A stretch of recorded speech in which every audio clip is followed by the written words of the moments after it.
আমরা এসেছি এমন এক মহান ব্যক্তিকে জানার জন্য, এমন এক মহান সত্তাকে জানার জন্য যাকে না জানলে কিছুই জানা হবে না, এবং যাকে জানলে পরে এই পৃথিবীতে মানুষ হিসেবে জন্মগ্রহণ করেছি এর সার্থকতা লাভ হবে। সেটা মুসলমানদেরও যেমন, সেটা হিন্দু খ্রিস্টান বৌদ্ধ যারা তাদের জন্য তেমন, সমস্ত জাতির জন্য আল্লাহ রাব্বুল আলামিন তাকে পাঠিয়েছিলেন। তিনি অন্যান্য নবীদের মতো শুধুমাত্র একটি গোষ্ঠীর জন্য আসেন নাই, তিনি অন্যান্য জাতির মতো অন্যান্য নবীদের মতো একটা এলাকার জন্য নবী হয়ে আসেন নাই। মুহাম্মদুর রাসূলুল্লাহ সাল্লাল্লাহু আলাইহি ওয়াসাল্লাম এসেছিলেন বিশ্ববাসীর জন্য। সুবহানাল্লাহ। দুনিয়ায় যত নবী আল্লাহ পাঠালেন সমস্ত নবীরা ছিলেন এলাকা ভিত্তিক এবং অঞ্চল ভিত্তিক, ভাষা ভিত্তিক। নবী করিম সাল্লাল্লাহু আলাইহি ওয়াসাল্লাম সম্পর্কে আল্লাহ তাআলা বলেছেন, কুল ইয়া আইয়ুহান নাসু ইন্নী রাসূলুল্লাহি ইলাইকুম জামিআ। হে নবী, আপনি বলুন, হে মানব গোষ্ঠী, আমি আল্লাহর পক্ষ থেকে তোমাদের সকলের জন্য রাসূল হয়ে এসেছি। সুবহানাল্লাহ। কোন সময়ের জন্য? যখন তিনি এসেছিলেন সেই সময়ের জন্য, নাকি কি বলেন? বুঝতে পারছেন না? নবীজি তিনি পৃথিবীতে এসেছিলেন কিয়ামত পর্যন্ত এই পৃথিবীতে যত মানুষ আসবে সমস্ত মানুষের জন্য আল্লাহ তাআলা তাকে রাসূল করে পাঠিয়েছেন। সুবহানাল্লাহ। এই পৃথিবীতে যদি প্রশ্ন করা হয় মানুষের জন্য সবচাইতে বেশি জরুরি কি জিনিস, তাহলে আপনি কি জবাব দিবেন? এক একজন এক এক রকমের জবাব দিবেন। কেউ বলবেন জরুরি ভাত, কেউ বলবেন রুটি, কেউ বলবেন পানি, কেউ বলবেন বাতাস, কেউ বলবেন অক্সিজেন। কিন্তু মূল জবাব কি? আসল জবাব, আসল জবাব হচ্ছে এই পৃথিবীতে মানুষের জন্য সব থেকে বেশি জরুরত হচ্ছে রিসালাত, নবুয়ত। কারণ আল্লাহ তাআলা আমাদেরকে সৃষ্টি করেছেন কোন পথে চললে পরে আমরা আল্লাহর নৈকট্য লাভ করতে পারবো। আমরা যে পৃথিবীতে এসেছি, আমাদের কি পৃথিবীতে চিরকাল থাকবো না আমাদেরকে যেতে হবে? জবাব দেন। কার কাছে ফিরে যেতে হবে? সেই যে আল্লাহর কাছে ফিরে যেতে হবে, সেজন্য আল্লাহ রাব্বুল আলামিন আমাদেরকে অন্ধকারে ছেড়ে দেন না, আমাদের জন্য পথের দিশা দিয়েছেন। আর সেজন্য তিনি নবী পাঠিয়েছেন। আদম আলাইহিস সালাম থেকে শুরু করে মুহাম্মদুর রাসূলুল্লাহ, সবাই বলেন সাল্লাল্লাহু আলাইহি ওয়াসাল্লাম, তার পর্যন্ত যত নবী পাঠালেন সমস্ত নবীদেরকে আল্লাহ পাক নবুয়ত দিয়েছেন, নবী করে পাঠিয়েছেন। তাদের কোনো ভুল নাই, তাদের কোনো গুনাহ নাই, তারা সবাই মাসুম, তারা বেগুনাহ। এই নবীদের মধ্যে সর্বশেষ এবং সর্বশ্রেষ্ঠ নবী হলেন মুহাম্মদ রাসূলুল্লাহ সাল্লাল্লাহু আলাইহি ওয়াসাল্লাম। নবী করিম সাল্লাল্লাহু আলাইহি ওয়াসাল্লামকে আল্লাহ তাআলা এমন একটা সময় পাঠালেন যখন গোটা পৃথিবীতে মানুষ ছিল ধ্বংসের দ্বার প্রান্তে। চুরি, ডাকাতি, জেনা, ব্যভিচার, হত্যা, ধর্ষণ, এমন কোনো পাপ নাই যা মানুষ করতো না। যেই দেশে রাসূল আসলেন সেই দেশে মানুষ, তাদের চিন্তা ছিল যে আমি মানুষকে খুন করব না কেন, লুট করব না কেন, মিথ্যা কথা বলবো না কেন, নারী অপহরণ করব না কেন। এর কোনো যুক্তিসঙ্গত কারণ তাদের জানা ছিল না, সবটাই তারা বৈধ মনে করত। এবং কতটা জাহিল ছিল যে এই গোত্রের লোকেদের উটের পানি খাওয়ার আগে আরেক গোত্রের লোকের উটের পানি খাওয়াইলো কেন, এই অপরাধে তারা একে অপরের বিরুদ্ধে গোত্রে গোত্রে লড়াই হয়েছে বছরের পর বছর, যুগের পরে যুগ। এরকমের জেহালাতে পরিপূর্ণ ছিল সমাজ। অর্থাৎ পৃথিবী ছিল এক ধ্বংসের প্রান্তে। এই ধ্বংস থেকে বাঁচানোর জন্য আল্লাহর রহমত ছাড়া আর কোনো উপায় ছিল না। সেরকম একটি সময় আল্লাহ রাব্বুল আলামিন তার রহমত পাঠালেন। আল্লাহ তাআলা কোরআনে কারিমে বলছেন, ওয়ামা আরসালনাকা ইল্লা রাহমাতাল লিল আলামিন। হে নবী, আমি আপনাকে গোটা সৃষ্টি জগতের জন্য আমার রহমত করে পাঠিয়েছি। সুবহানাল্লাহ। প্রিয় ভাই সব, আমি সেই রাসূলের কথা আপনাদেরকে শোনাতে এসেছি যিনি আকাশের নিচে জমিনের উপরে সব থেকে শ্রেষ্ঠ মানুষ, যার থেকে শ্রেষ্ঠ পৃথিবীতে আর কেউ। আমি আপনাদের সামনে এমন এক মহান ব্যক্তিত্বকে জানাতে এসেছি যিনি, যার মর্যাদা শুধু আকাশের নিচে নয়, আল্লাহর আরশের নিচে, জমিনের উপরে, আল্লাহর পরেই যার মর্যাদা। সুবহানাল্লাহ বলবেন না? তার সম্পর্কে তবে তার সম্পর্কে আলোচনা করা আমার মতো আকিঞ্চন, আমার মতো ছোট্ট নগণ্য সামান্য জ্ঞানের অধিকারী কিভাবে এত বড় বিশাল ব্যক্তিত্ব সম্পর্কে আপনাদের সামনে আমি তুলে ধরব। ওমা তাওফীকি ইল্লা বিল্লাহ। আমি বলে থাকি আটলান্টিক মহাসাগর, প্রশান্ত মহাসাগরের পানি যদি কেউ মাপতে যায় চামচ দিয়ে, তাহলে তাকে কি মনে করা হবে? তার সুস্থতা, মস্তিষ্কের সুস্থতা সম্পর্কে চিন্তা করতে হবে। আটলান্টিক মহাসাগরের পানিও হয়তো একদিন চামচ দিয়ে মাপা হয়তো সম্ভব হতেও পারে, কিন্তু নবী করিম সাল্লাল্লাহু আলাইহি সাল্লামের জীবন আলেখ্য, তার পবিত্র জীবন আলোচনা করে শেষ করা যাবে না। সুবহানাল্লাহ।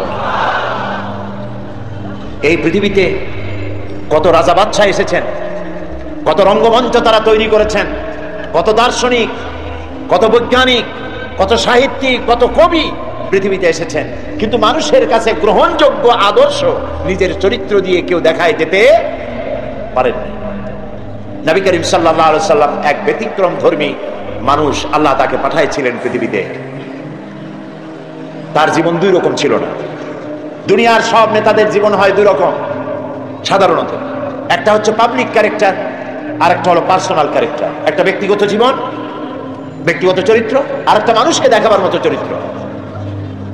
আপনি বলেন আমাকে, পৃথিবীতে এমন একজন নেতার নাম বলেন যিনি বলতে পারবেন আমার শৈশবে, আমার কৈশোরে, আমার যৌবনে, দিনে এবং রাতে আমি যা যা করেছি, আমার বন্ধুরা, আমার ড্রাইভার, আমার চাকর, আমার বাড়ির লোকজন, আমার বউ, আমার বন্ধু, আমার সাথী, তোমরা আমার ব্যাপারে যা দেখেছো সব মানুষকে বলে দাও, পারবে কেউ বলতে? এরকম আসতে বললেন, কথা বুঝতে পেরেছেন কিনা? তাহলে বলেন এরকম কেউ বলতে পারবে? এবার যার সিরাত জানার জন্য, পবিত্র জীবন জানার জন্য আরামকে হারাম করে মাঠের ভিতরে বিনা বিছানায় যারা বসেছেন, যার জীবনকে জানার জন্য, তার সম্পর্কে শোনাই। আল্লাহর নবী বলেছেন, ও আমার সাহাবীরা, ও আমার স্ত্রীরা, দিনের আলোতে রাতের আধারে আমার ব্যাপারে যা জেনেছো আর যা দেখেছো সবগুলো খুলে খুলে মানুষের সামনে বলে দাও। রাসূলের জীবন ছিল সূর্যের মতো দীপ্তমান, যেখানে কোনো কালিমা নাই। অন্ধ সূর্যের আলো অনুভব করতে পারে, ঠিক না? সমস্ত মানুষ তার জীবন সম্পর্কে ওয়াকিবহাল। পৃথিবীতে কেউ নাই রাসূলের চরিত্রে কোনো দাগ লাগানোর কোনো কথা বলতে পারে। সুবহানাল্লাহ বলতে ইচ্ছে করে না? আপনারা যে বসে আছেন এখানে, প্রত্যেকটা মুহূর্ত আপনার আমলনামায় নেকি লেখা হচ্ছে। কারণ জিক্রে ইলাহি যেমন ইবাদত, আল্লাহর জিকির করা কি বলেন না কেন? আল্লাহর জিকির যেমন ইবাদত, জিক্রে ইলাহি যেমন ইবাদত, জিক্রে হাবিবও তেমন ইবাদত। আমরা রাসূলকে স্মরণ করছি, তার আলোচনা করছি। কি মহান ব্যক্তিত্ব, যার জীবনে দুই রকমের কোনো কিছু নাই, সব স্পষ্ট। আল ওয়াদুহু ওয়াস সারাহা, একদম দিবালোকের মতো স্পষ্ট, কোনো বক্রতা নাই। কাফেরেরা চিন্তা করতো যে এই লোকটা হইল কেমনে, এভাবে কেমনে হলো? শৈশব, কৈশোর, যৌবন কাটালেন তিনি এই সমাজের মধ্যে, কিন্তু মিথ্যা কথা বলেন না। মিথ্যা ছাড়া সমাজ চলে না, মদ ছাড়া মুহূর্ত চলে না। মদের অন্তত 100 প্রকার নাম ছিল তাদের। মদ খাইতে খাইতে শেষ পর্যন্ত মদের গ্লাস আর জগ বুকে জড়াই দিয়ে সিধে পড়ে থাকে। এরকম একটি সমাজে তিনি বড় হলেন। মদের গ্লাস তিনি টাচ করেছেন, হাত দিয়ে ধরে দেখেছেন, জীবনের শত্রুরাও বলতে পারবে না কেমনে হইল। তিনি যখন কোরআন শরীফ পড়তেন, কাফেররা মনে করত যে লোকটা কোনোদিন কোনো কবির সাথে বসে নাই, ওঠে নাই, সাহিত্যিকদের সাথে আনাগোনা ছিল না। এই যে মিলাই মিলাই বলে, নিশ্চয়ই কবি হয়ে গেছে, তলে তলে কবি হয়ে গেছে। নবী করিম সাল্লাল্লাহু আলাইহি সাল্লাম সম্পর্কে যখন যে কথা এসেছে, জবাব রাসূলের দেওয়া লাগে নাই, জবাব দিয়েছেন কে? রাসূলকে এক পর্যায়ে মজনুন বলা হয়েছে। মানে কি? পাগল বলা হয়েছে। রাসূলকে পাগল বলা হয়েছে, রাসূল জবাব দেন নাই। কারণ রাসূলকে যদি পাগল বলা হয়, তাতে রাসূলের তো অসুবিধা নাই। এই আঘাত লাগে আল্লাহর, আঘাত লাগে আল্লাহ তাআলার অস্তিত্বের উপরে। আল্লাহ রাব্বুল আলামিন সঙ্গে সঙ্গে জবাব দিয়ে দিলেন। আল্লাহ রাব্বুল আলামিন বলেন, ওয়ামা সাহিবুকুম বিমাজনুন, তোমাদের সাথী পাগল নন। মুহাম্মদ সাল্লাল্লাহু আলাইহি ওয়াসাল্লাম পাগল নন তা বললেন না, বললেন তোমাদের সাথী পাগল না। তোমরাই তো সাথে ছিলা, একসঙ্গে খেলাধুলা করেছো, ওঠা বসা করেছো। তার জীবন যৌবন চোখের সামনে, পাগলামির কি দেখলে তার মধ্যে? নবী করিম সাল্লাল্লাহু আলাইহি ওয়াসাল্লাম কে যখন কবি বলা হলো, আল্লাহ তাআলা প্রতিবাদ করলেন। আল্লাহ তাআলা বললেন, ওয়ামা আল্লামনাহু আশ-শি'রা ওয়ামা ইয়ানবাগী লাহু। আল্লাহ তাআলা বলেন, আমার নবীকে আমি কবিতা শিখাই নাই, আর কবি তো আমার নবীর জন্য শোভনীয় নয়। আমার নবীরে আমি কবিতা শিখাই নাই, আর কবিতা আমার নবীর জন্য শোভনীয় নয়। এটা কি কথা? কবিতা নবীর জন্য শোভনীয় নয়। কারণ হলো কবিরা অনেক সুন্দর সুন্দর কবিতা লিখতে পারেন, মানুষের মধ্যে উত্তেজনা, টেনশন, রোমান্স পয়দা করতে পারেন, কিন্তু কোনো সিদ্ধান্ত দিতে পারেন না। কবিরা পৃথিবীতে মানুষকে এমন কোন আদর্শ কবিত্বের মাধ্যমে শিক্ষা দিতে পেরেছেন, হোমার থেকে শুরু করে আজ পর্যন্ত এরকম কবি দেখা যায়নি। এবং কবিরা এমন এমন কথা বলেন যা বাস্তবতার সাথে মিল নাই। কবিরা আবেগ উচ্ছ্বসিত হন, কল্পনার ঘোড়ার পৃষ্ঠের উপরে বসে তেপান্তরের মাঠ দিয়ে নিরুদ্দেশ্যের উদ্দেশ্যে দৌড়াতে থাকে, বাস্তবতার সাথে মিল থাকে না।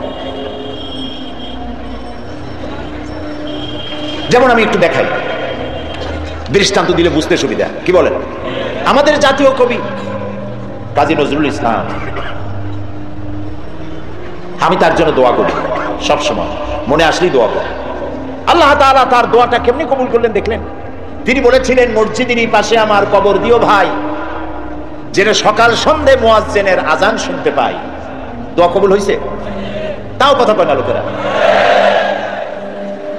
ওইখানে বিশ্ববিদ্যালয়ের মসজিদের পাশে তার কবর হয়েছে, সকাল সন্ধ্যা আজান শুনতেছে। ওইখানে আরেক শয়তানের কবরও দিতে চাইছিল। দেখেন, কাজী নজরুল ইসলাম,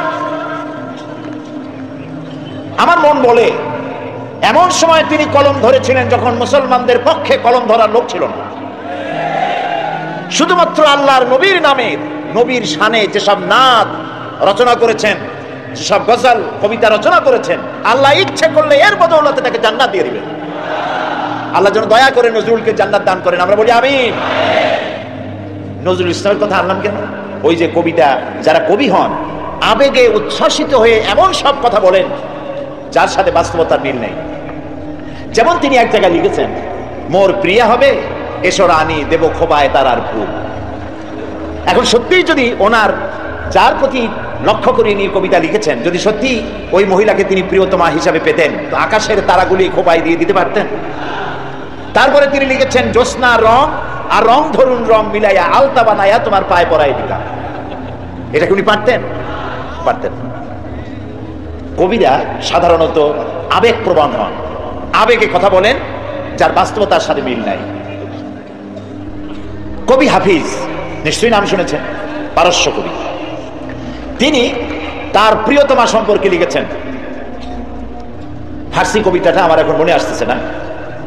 কবিতার অর্থ হচ্ছে যে আমার প্রিয়তমার লাল গালের উপরে যে কালো তিলটি আছে, একটি লাভ স্পট, এই প্রিয়তমার লাল গালের কালো তিলটি যদি আমি লাভ করতে পারি, আমি পাই, তাহলে সামারকান্দ এবং বুখারা আমি আমার প্রিয়তমার জন্য উৎসর্গ করে দিতে পারি। সামারকান্দ এবং বুখারার বাদশা ছিলেন তৈমুর লং। তৈমুর লং এই কবিতা শুনিয়া পুলিশ পাঠাতে ব্যাটার ধরে নিয়ে বলল, হাফিজ তুমি তোমার প্রিয়তমার লাল গালের কালো তিলের জন্য গলায় দড়ি দিয়ে মরো, কিন্তু আমার রাষ্ট্র বিলায় দেওয়ার অধিকার তোমার কে দিল? হাফিজ দেখলো যে সর্বনাশ, আমার তো জীবনই শেষ হয়ে যাবে। কবি মানুষ তো সাথে সাথে কবিতা পাল্টায় ফেললো। বললো, জাহাপানা আপনি তো ভুল শুনছেন, আমার কবিতার শেষের লাইন আপনি কি শুনেছেন? বললো যে তোমার শেষের লাইন তো ছিল সামারকান্দ ও বুখারা, সামারকান্দ এবং বুখারা বিলাই দেবটা ছিল। তিনি বলছেন আপনি ভুল শুনেছেন, ওখানে আমার মূল কথা ছিল সেমনকান অখর মারা। তার মানে হলো আমি বলতে চেয়েছি আমার প্রিয়তমার লাল গালের কালো তিলটি যদি লাভ করতে পারি, তাহলে 3 মণ চিনি আর 1 মণ খোরমা বিলাই দেব। আমি কিন্তু আপনাদের হাসির খোরাক দেইনি, চিন্তার খোরাক দিয়েছে। দুনিয়ার সব কবিরা এভাবে আবেগ প্রবণ হন, উচ্ছ্বসিত হন, রোমান্টিক হন।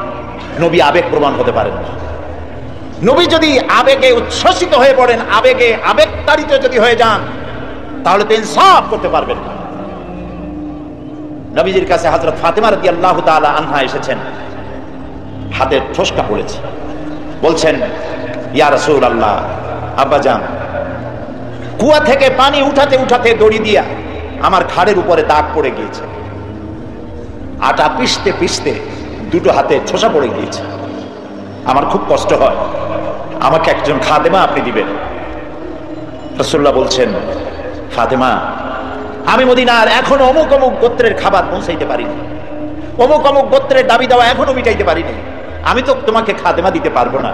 বরং তুমি এক কাজ করো, প্রত্যেক নামাজের পরে সুবহানাল্লাহ 33 বার, আলহামদুলিল্লাহ 33 বার, আল্লাহু আকবার 34 বার, এটা তুমি পড়ো।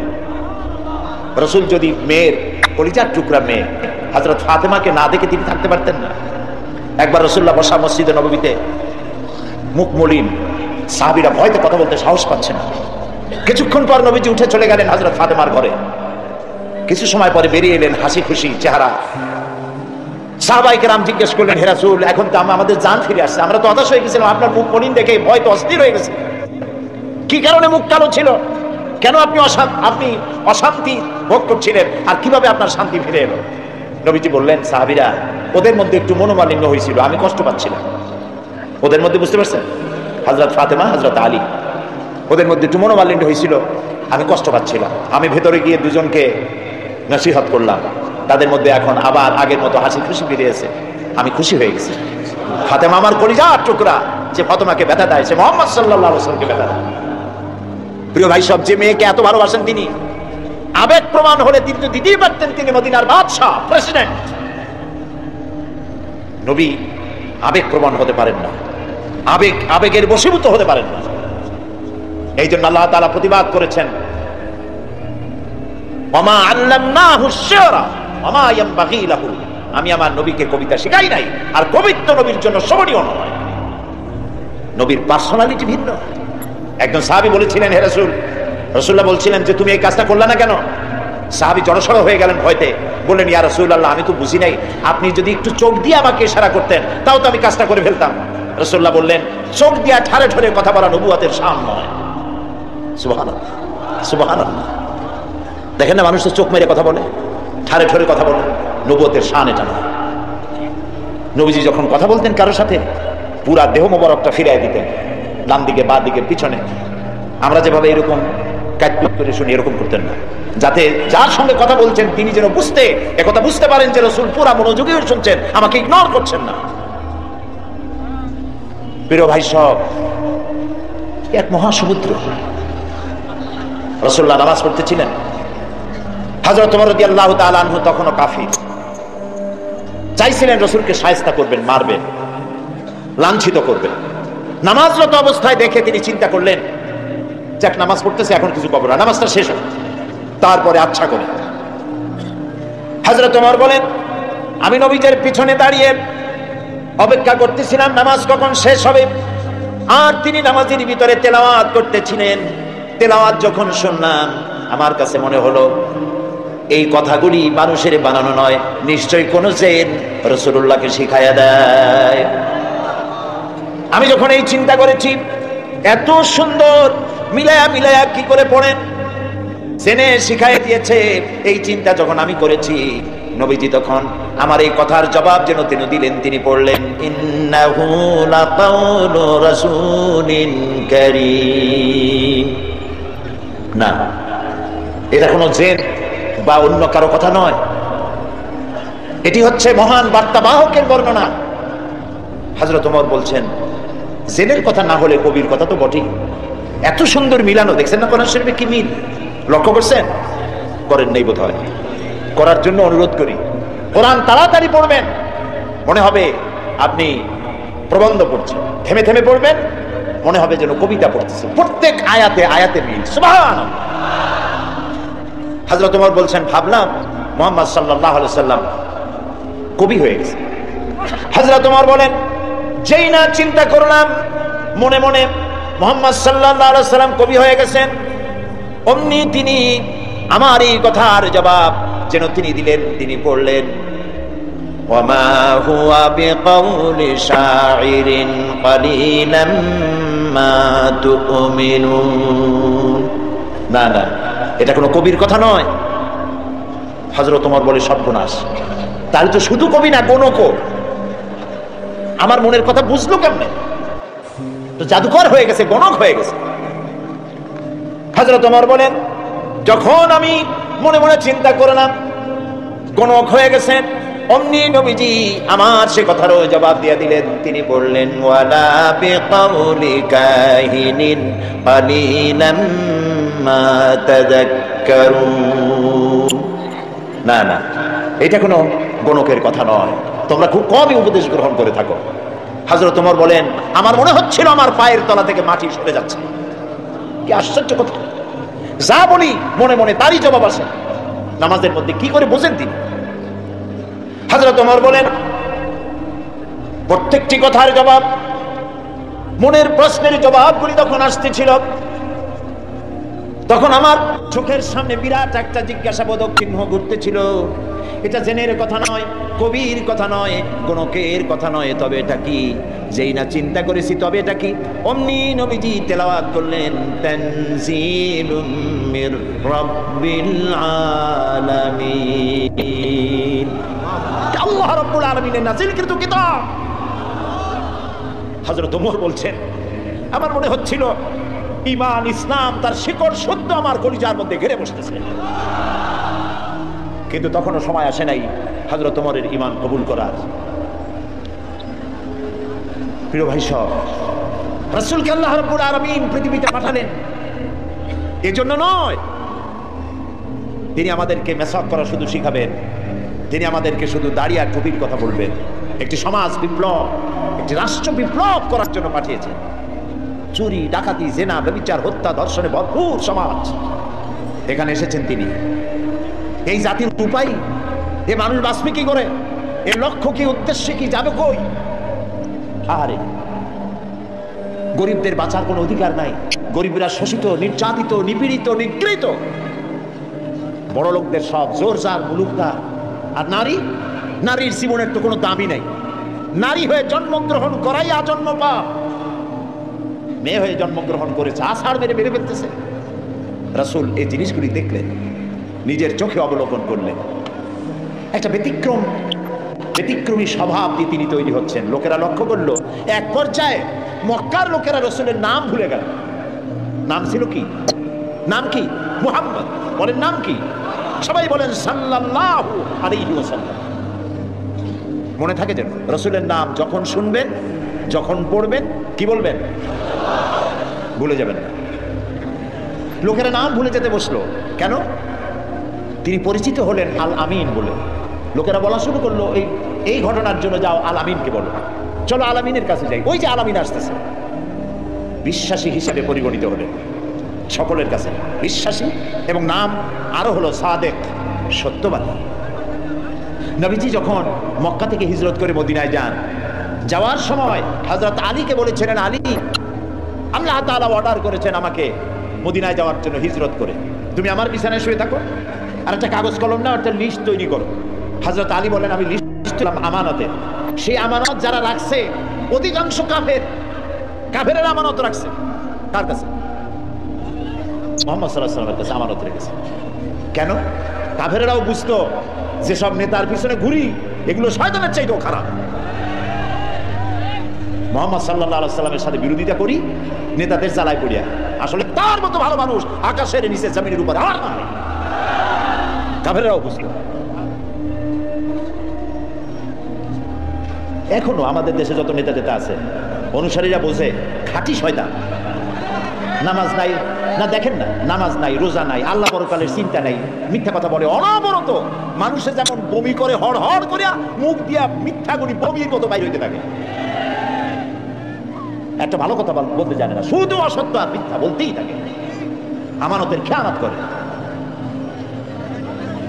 তবে এইসব নেতাদের পিছনে ঘুরে কেন? এই চিন্তায় যে এরা যদি এমপি মন্ত্রী হইতে পারে, তা একটা চাকরি পাবো, লাইসেন্স পাবো, টিআর কাবি খাইতে পারবো। জি, নাম রাখছে কাবি খা, তার মানে হলো খাবি খা।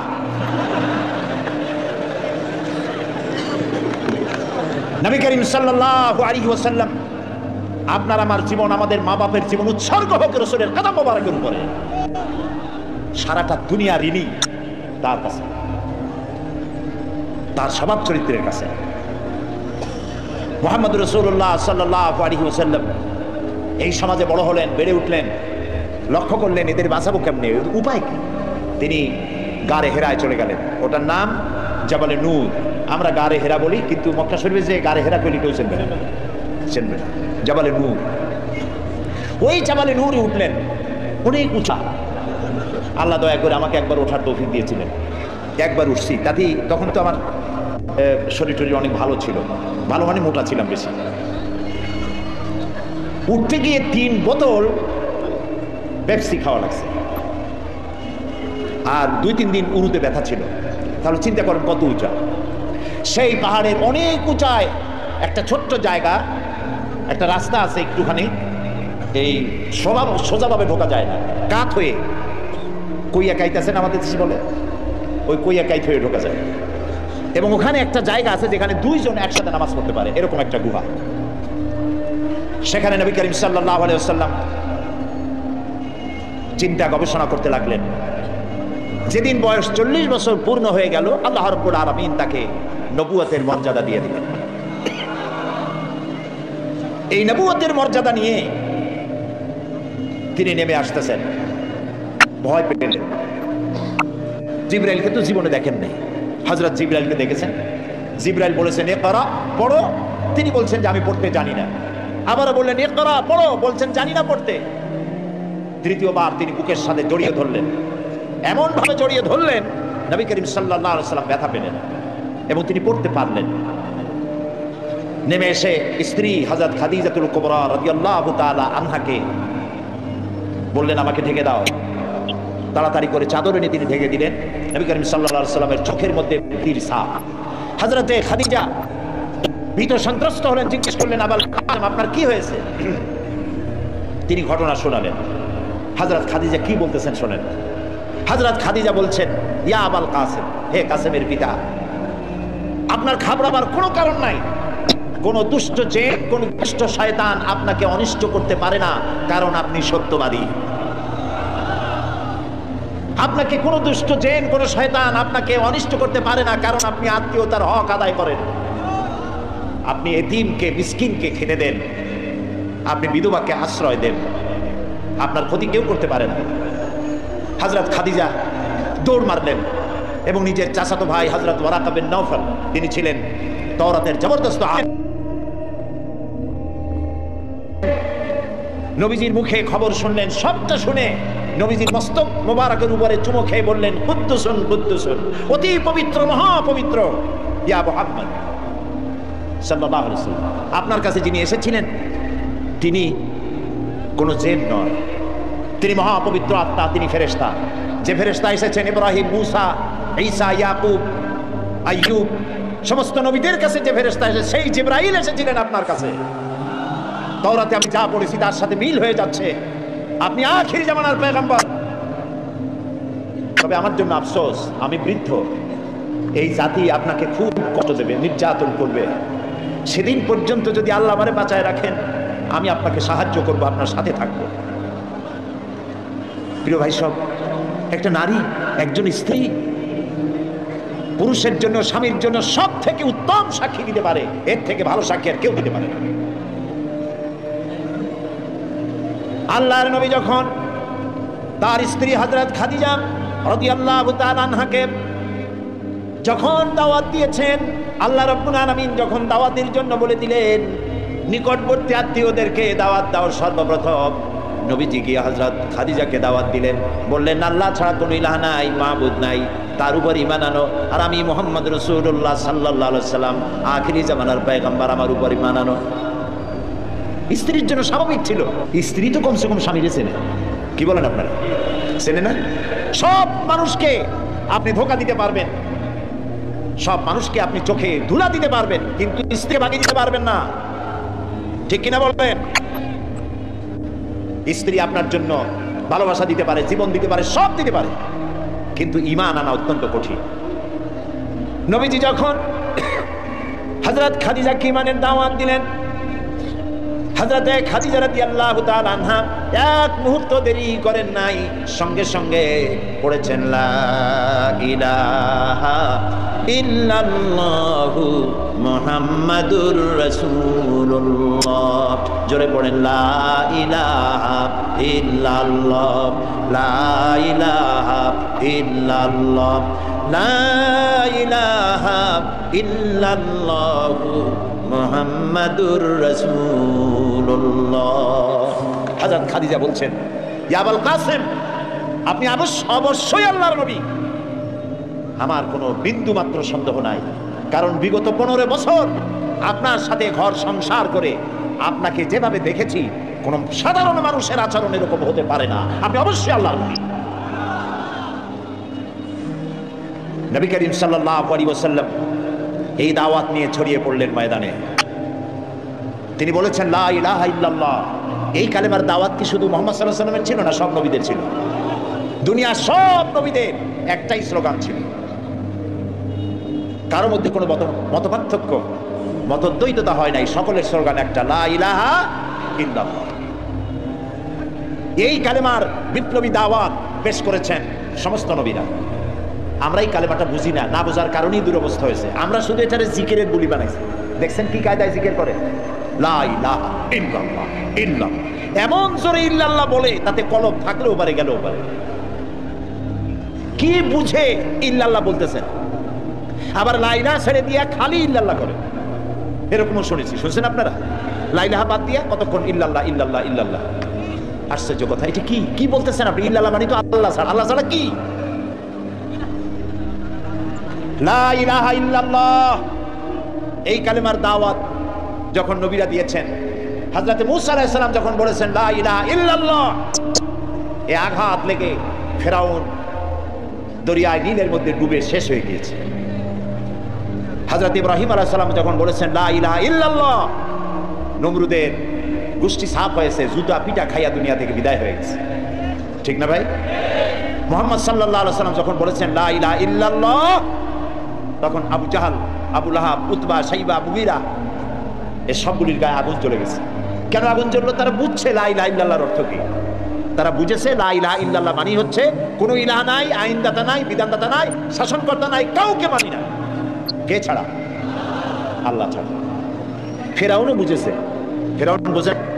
ফেরাউনকে মুসা আলাইহিস সালাম যখন বলেছেন বলো লা ইলাহা ইল্লাল্লাহ, ফেরাউন বলেছে মা আলিমতু লাকুম মিন ইলাহিন গায়রি, আমি তো জানি না যে আমি ছাড়া আরো কোন ইলাহ আছে, আমি তো ইলাহ। তুমি যদি আমারে বাদ দিয়ে আর কাউকে ইলাহ মানো, লা জাআলান্নাকা মিনাল মাসজুনিন, কারারুদ্ধ করে রাখবো, জেলখানায় ঢুকিয়ে দেব। মুসা আলাইহিস সালাম ভয় পেয়েছিলেন নাকি? ভয় পান। কাফেরেরা বুঝতে পারতো লা ইলাহা ইল্লাল্লাহর অর্থ কি। আবু জাহাল, আবু লাহাব, উতবা, শাইবারা, হযরত আবু তালেব নবী করিম সাল্লাল্লাহু আলাইহি সাল্লামের চাচা আবু তালেবের কাছে গিয়ে বলেছে, আবু তালেব রাসূলকে বলো, মুহাম্মদ সাল্লাল্লাহু আলাইহি সাল্লামকে বলেন তিনি যেন লা ইলাহা ইল্লাল্লাহর দাওয়াত না দেন, এর বিনিময়ে যত টাকা লাগে, যে সুন্দরী মেয়ে পছন্দ করবে সেই মেয়ে তার সাথে বিয়ে দিয়ে দেব, নেতৃত্ব দেব, টাকা দেব, পয়সা দেব, বাড়ি ঘর দেব, তবুও লা ইলাহা ইল্লাল্লাহ দাওয়াত যেন তিনি না দেন। নবীজির কাছে যখন প্রস্তাব গেল, আল্লাহর নবী বললেন, চাচাজি আবু তালিব, প্রস্তাব যেটা এসেছে ওই প্রস্তাবকরা যা দিতে পারবে সেটা তো স্বাভাবিক কথা, যেটা দিতে পারবে না তাও যদি ওরা আমার হাতে দিতে পারে, যেমন আকাশের সূর্যটা ধরে এনে যদি ওরা আমার ডান হাতে তুলে দেয়, আকাশের পূর্ণিমার চাঁদ যদি ধরে এনে আমার বাম হাতে তুলে দেয়, এরও বিনিময়ে আমি আল্লাহ নবী মুহাম্মদুর রাসূলুল্লাহ এক মুহূর্তের জন্য তাওহীদের দাওয়াত বন্ধ করে দেব না। নবীজি পৃথিবীতে আল্লাহর দ্বীনের দাওয়াত দেওয়ার জন্য, দ্বীন প্রতিষ্ঠার জন্য এসেছিলেন। এজন্য আসেন নাই আবু জাহাল, আবু লাহাব বা সাইবারা নেতৃত্ব দিবে আর মুহাম্মদ সাল্লাল্লাহু আলাইহি ওয়াসাল্লাম তার অধীনে চাকরি করবেন, মসজিদে বসে আল্লাহ আল্লাহ করবেন।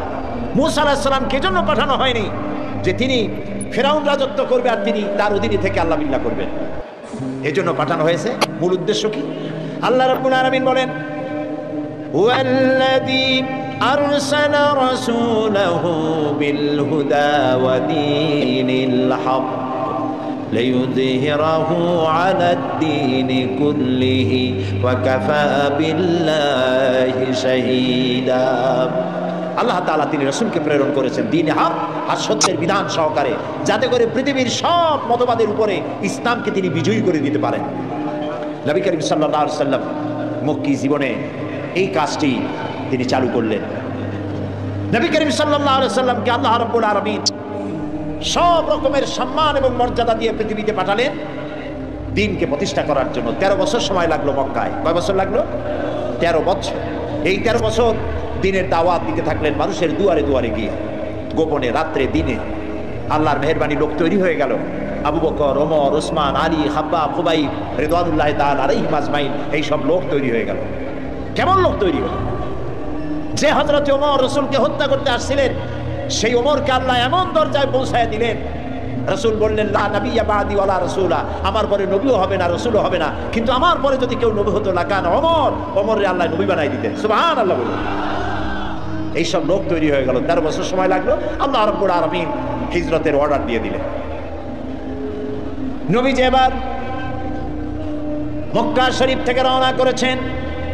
গভীর রজনীতে হযরত আবু বকরকে সঙ্গে করে নিয়ে রওনা করলেন।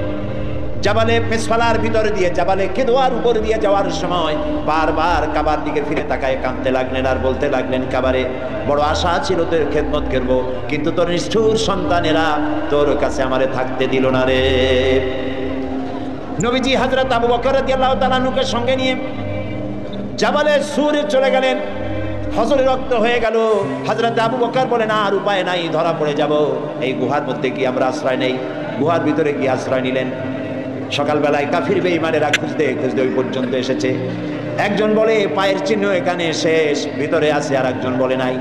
একজন বলে আছে, আর একজন বলে নাই।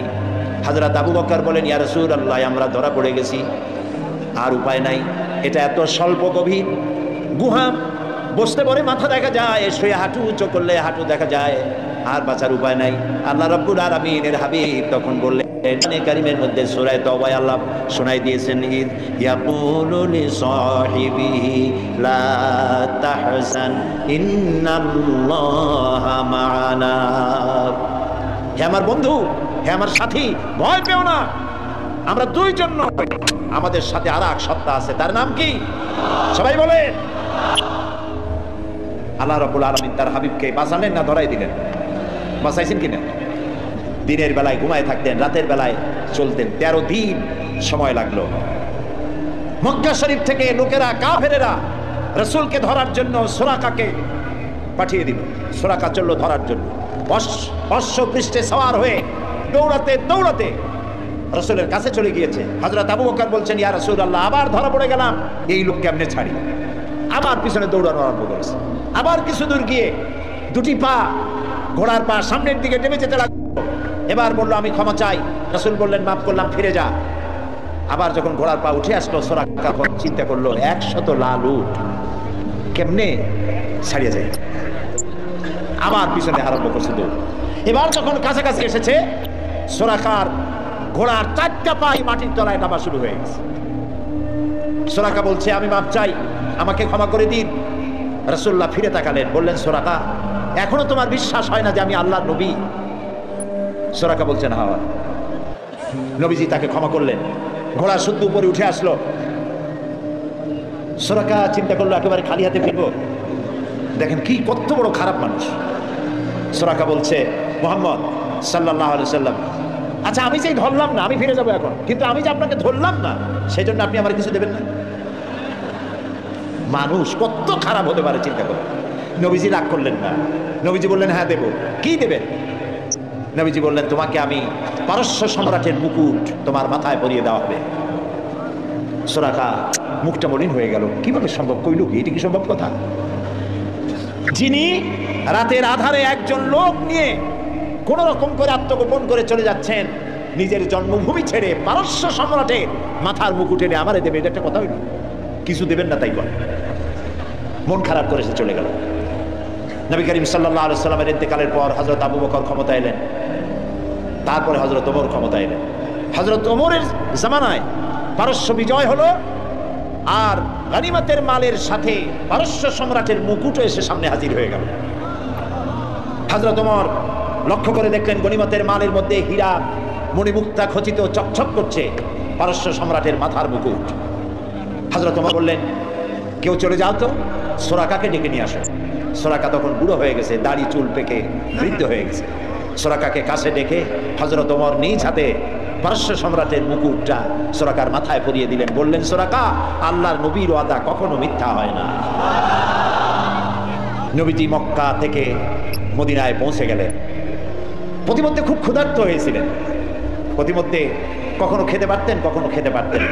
মদিনার কাছাকাছি, বুখারীতে এই বিবরণ এসেছে, কাছাকাছি হয় যখন হলেন, তখন উম্মে মাহবাদ, মাহবাদের মা বাড়িতে ছিলেন একটা ঘরে। আবু মাহবাদ কাজের জন্য চলে গেছে। কতগুলি ছাগল ছিল তাদের। এই মরুভূমিতে কোনো খাবার নাই, ঘাস নাই, ছাগল সব, বাচ্চা নাই, দুধ নাই, সব শুকায় গেছে। নবী করিম সাল্লাল্লাহু আলাইহি ওয়াসাল্লাম ক্ষুধার্ত, হযরত আবু বকর ক্ষুধার্ত। বাড়ির মধ্যে গিয়ে ঢুকছেন, উম্মে মাহবাদকে জিজ্ঞেস করলেন, মহিলাকে জিজ্ঞেস করলেন, তোমার ঘরে কি কোনো খাবার আছে? তিনি বললেন, পথিক, আমার ঘরে কোনো খাবার নাই। আচ্ছা, দুধ আছে? তিনি বললেন, না, দুধ পাবো কোথায়? কই যে ওই যে একটা ছাগল দেখা যায়, একটা বকরি দেখা যায়। তো বললো যে, আপনি দেখতে পাচ্ছেন না, এই বকরি কত কৃষ, একেবারে শুকায় গেছে, ওর তো বাচ্চা নাই, ও দুধ দেবে কেমনে? রাসূলুল্লাহ বললেন, তুমি বকরিটা আমার কাছে নিয়ে আসো। মহিলা বকরিটা কাছে নিয়ে এলেন। রাসূলুল্লাহ বকরির ওলানে, ওলান বলে না, ওলানে হাত দিলেন। উম্মে মাহবাদ বললেন, আমি তাকিয়ে থাকলাম, বকরি তার দুটি ঠ্যাং ফাঁক করে দিল পেছনে, আর ওলান বড় হয়ে মাটিতে ঠেকে গেল। রাসূলুল্লাহ বললেন, একটা পাত্র নিয়ে আসো। একটি পাত্র আনা হলো, বড় এক পাত্র দুধে ভরে গেল। রাসূলুল্লাহ পাত্র থেকে ঢেলে দিলেন, তুমি খাও। নিজে খাইলেন, হযরত আবু বকরকে খাওয়ালেন। পাত্র পরিপূর্ণ থাকলো, বললো, তোমার স্বামী এলে তাকে দিও। রাসূলুল্লাহ চলে গেলেন। আবু মাহবাদ বাড়ি ফিরেছেন, মুখ শুকনা। হঠাৎ করে দুধের দিকে চোখ পড়লো, বললো, তুমি দুধ পাইলা কই? আবু মাহবাদ বলছে, পুরুষ বলছে যে, আমি তো সারাদিন কষ্ট করেছি, কিছু খাই নাই, তুমি দুধ পেলে কোথায়? উম্মে মাহবাদ বললেন, আমাদের বাড়িতে দুইজন মেহমান আসছিলেন এবং যা ঘটনা ঘটলো পুরা ঘটনা তিনি শোনালেন। আবু মাহবাদ জিজ্ঞেস করেন, আচ্ছা বলো তো, লোকটি কেমন, দেখতে কেমন? উম্মে মাহবাদ বলছে, আবু মাহবাদ, আমি সেই পুরুষটির কথা কি বলবো, আমার জীবনে এত সুন্দর সুপুরুষ আমি জীবনে দেখি নাই। তার চক্ষু আনত, তিনি উপরের দিকে তাকায় কথা বলেন না, প্রয়োজনের বেশি একটি কথাও বলেন না। তার চলা, তার বসা, তার কথা, মুখের বাণী মণিমুক্তার মতো আমি সারা জীবনে এমন মানুষ দেখি নাই। আবু মাহবাদ বৃদ্ধ মানুষ, সব শুনে বলল, খুব সম্ভব তাওরাতে যে শেষ নবীর কথা শুনেছি নিঃসন্দেহে তিনিই হবেন, আমার ভাগ্য ভুলে গিয়েছে। প্রিয় ভাই সব, রাসূলকে আল্লাহ রাব্বুল আলামিন এমন সৌন্দর্য দিয়েছিলেন, পৃথিবীতে এত সুন্দর সুপুরুষ পৃথিবীতে আর আছে নাই। এই দুনিয়ার কোন শিল্পী তার তুলি দিয়ে, রং দিয়ে এত সুন্দর ছবি আঁকাইতে পারবে না পৃথিবীর কোন মানুষ। কারণ এই ছবি এঁকেছিলেন যিনি, তিনি শিল্পীর শিল্পী। তিনি কে? আল্লাহ।